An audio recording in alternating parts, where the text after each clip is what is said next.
Thank you. Hi, John David. I'm Ruben. I'm from Miami.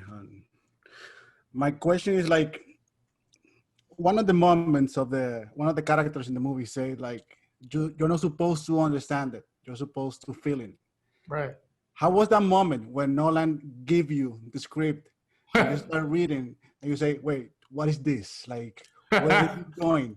How was that moment on your mind that you say like, why me? Or like, how do you felt in that moment? How was that conversation with him about how we want to do this and make it work? Right. By the way, that is the mantra I highly recommend people going into it for the first time have. They just don't try to understand it, just feel it.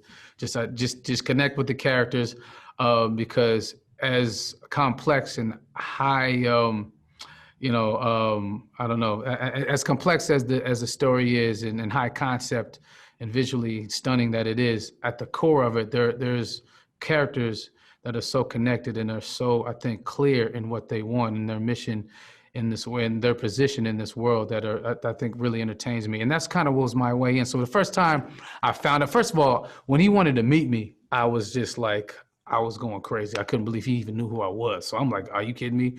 I'm gonna get to kick it with Christopher Nolan. And there wasn't anything specific we talked about as it pertains to this movie. We just talked about our love for films, family, sports.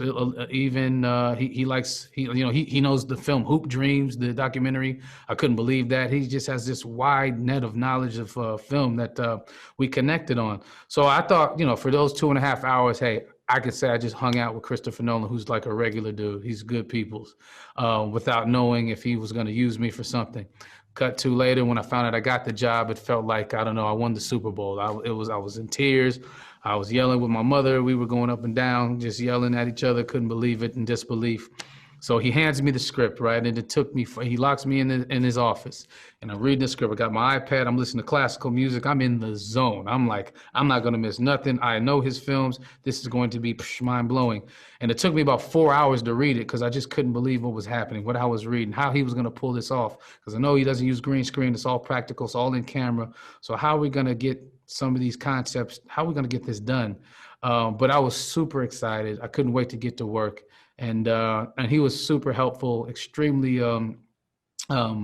accommodating when it comes to my questions, and constantly trying to keep up with him for the overall concept. But my way in is what I, again, recommend people to watch. My way in were the characters, who I did understand the characters, and I did understand the connection between like a Neil and protagonist and a cat and the protagonist. I did understand a character like Sator, what he wants. Pretty simple, actually, what he wants.